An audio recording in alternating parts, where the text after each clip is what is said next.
Welcome back to New Day Northwest. A new book looks at one of the first full-time Spanish language community radio stations in the country. Feminista Frequencies highlights KDNA, a station that went on the air 40 years ago in Yakima. And we're joined now by the author, Monica De La Torre. Thank you so much for being here. Thank you for having me. I have to say, I love how you found out about this. You went to school in the area and you said, this is a great story, I have to tell it. Yes, exactly. So I came to school at the University of Washington, and I had a background in community radio, and my dissertation advisor was like, this is great, have you heard of the station, Radio KDNA? And I was like, no, what is it? She's like, it was a radio station started by Chicano farm worker activists in the Yakima Valley, and I just was so excited to learn more about the history, but also my own lineage of being a radio broadcaster. I think this is so awesome. So your book centers around KDNA and its tremendous impact in Yakima. And by the way, how do you say KDNA? Cadena. So Cadena? So when you say the letters in Spanish, KDNA, it means chain or link.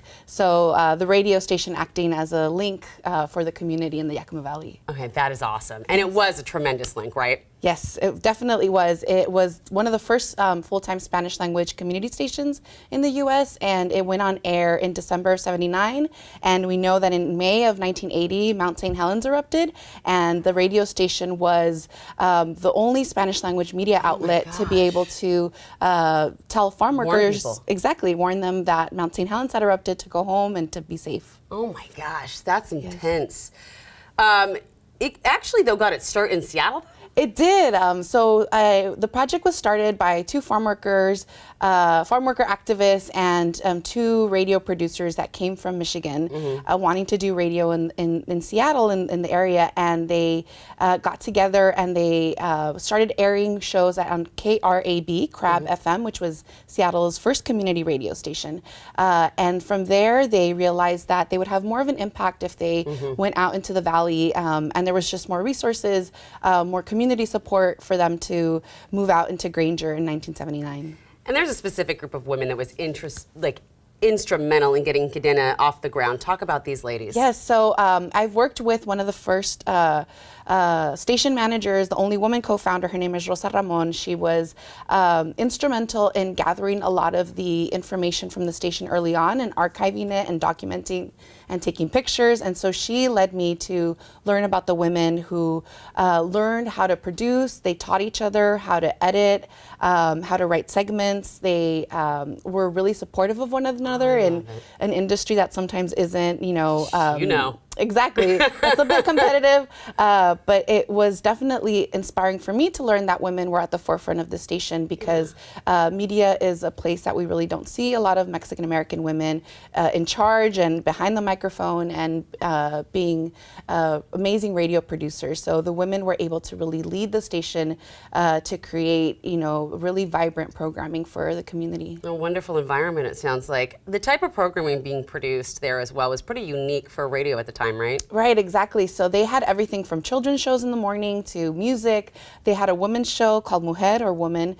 They also had an HIV/AIDS prevention program, a radio drama. They took on a lot of the health issues in the community and made these radio dramas, or radionovelas, so that people could learn about these issues, but also be entertained. Yeah. Did you get recognition? Like, did Dolores Huerta ever come up and... Yes, actually, Cesar Chavez came to the station, and he was inspired by their work and actually created their own network. The UFW created their own network of radio stations that are still on air to this day. That's amazing. Yes. So what time, the community, radio, it continues to be an important resource for Spanish-speaking communities. I worked and lived in Bakersfield for a long time. Yes. I know that it is important.